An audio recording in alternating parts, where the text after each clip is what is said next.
Hello everyone, તો welcome to my now blog. તો આજે અમે આવી ગયા છીએ ગીરગઢડાની ફેમસ હોટેલ પટેલ હોટલનું મંચુરિયમ ખાવા, જે ગીરગઢડામાં ફેમસ છે. તો બાબરિયાથી ડાયરેક્ટ આવી ગયા ગીરગઢડા. તો આ ગીરગઢડા ને ઉના રોડ ઉપર બે નંબરના રસ્તેથી જવાય, ત્યાં પટેલ હોટલ હતી. અહીંયા ત્યાં ડિમોલેશનના કારણે તો હોટલ પડી ગઈ છે, અત્યારે ખાલી રેકડી નાખેલી છે જો પાછળ છે ને. તો ડાયરેક્ટ અમે હવે જઈએ ને તેની મુલાકાત લઈએ, જોઈએ. Are you Chinese hotel, Punjabi Chinese બને મળી જાય પટેલ હોટલમાં. હા, આપણે રહી રેકડી ચાઇનીઝ પંજાબી પાઉંભાજી હોતે મળતી લાગે. હા, જરીએની સામગ્રી બધી અહીંયા. આપણે આજ મંચુરિયમ ખાવાનું છે. હું ભાઈ, શું નામ તમારું? મારું નામ દેવેન્દ્ર. દેવેન્દ્રભાઈ. આજ હું મંચુરિયમ બનાવવાનું છે,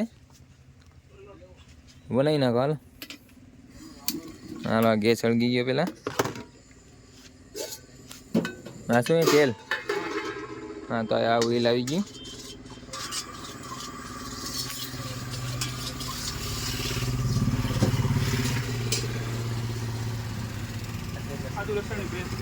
આદુ લસણની પેસ્ટ. તો ઘરે જ બનાવતા છે ને? અત્યારે આવે ઘરે બનાવે ને?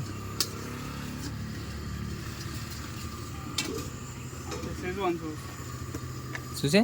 Schezwan sauce. સોસ આવી ગયો.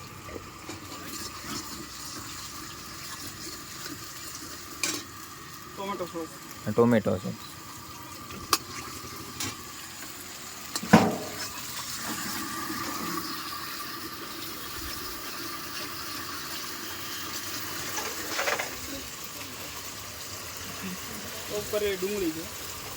ડુંગળી તમારે, ડુંગળી મરચાં આવી ગયા.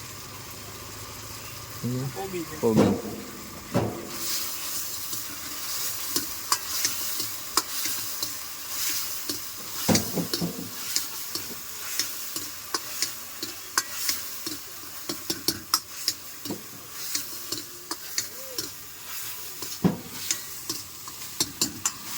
આ બધા મસાલા પણ આવશે આમાં?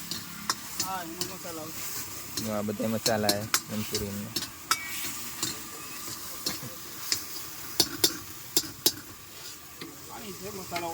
મસાલા વાળું પાણી. હા, તો 1 ચમચી આવી ગયું મસાલા પાણી.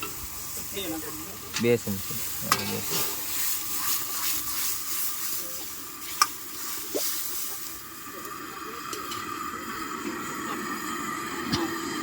ધાણા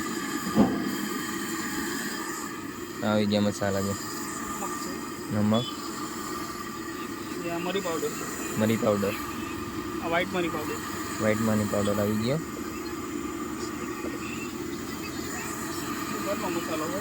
આ બધો ઘરનો મસાલો.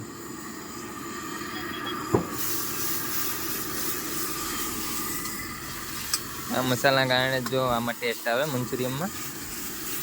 આ જો એનું બની ગયું, ગ્રેવી બને.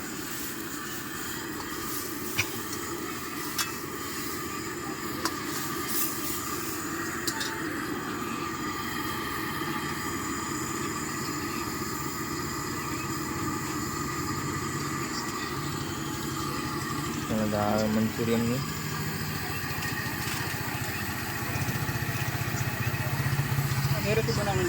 ઘરેથી બનાવી. કોબીની જ બને ને? આ જો ઘરે તૈયાર કરાવી દે.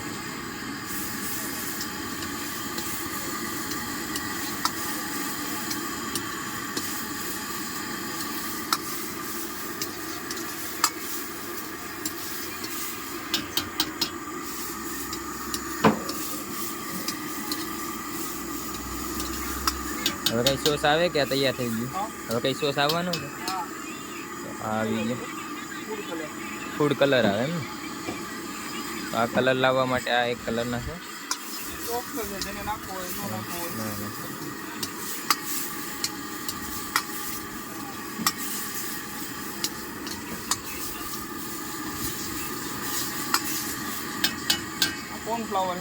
કોર્નફ્લાવર.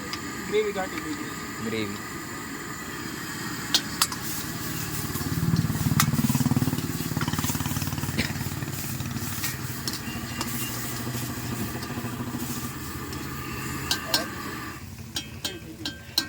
હા તો ફાઇનલ થઈ ગયું મંચુરિયમ તૈયાર જોઈ લે.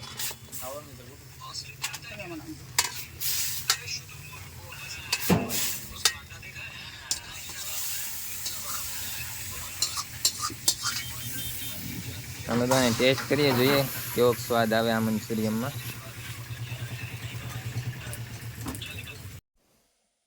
હેલો, તો સલાડ સાથે મંચુરિયમ આપણું તૈયાર છે. તો ચલો પહેલાં ટેસ્ટ કરી લઈએ કેવું છે મંચુરિયમ. થોડું ગરમ છે પણ એક નંબર બન્યું. મેં અત્યાર સુધી જ્યાં મંચુરિયમ ખાયા બધાથી બેસ્ટ અહીંયા લાગ્યું મને તો અત્યાર સુધીમાં. એક નંબર છે. ચાલો, તો અમારા મનોજભાઈ પણ સાથે જ છે. ચાલો, બ્લોગ સારો લાગ્યો હોય તો સબસ્ક્રાઈબ કરજો, કમેન્ટ કરજો અને આગળ શેર કરજો. જેને મંચુરિયમનો ટેસ્ટ લેવો જ હોય તે આવી જાઓ અહીંયા પટેલ હોટલમાં. ઓકે, ચલો લોકેશન મેં તમને આગળ કહી દીધું છે. મળીએ આગલા બ્લોગમાં. ઓકે, ચલો બાય બાય.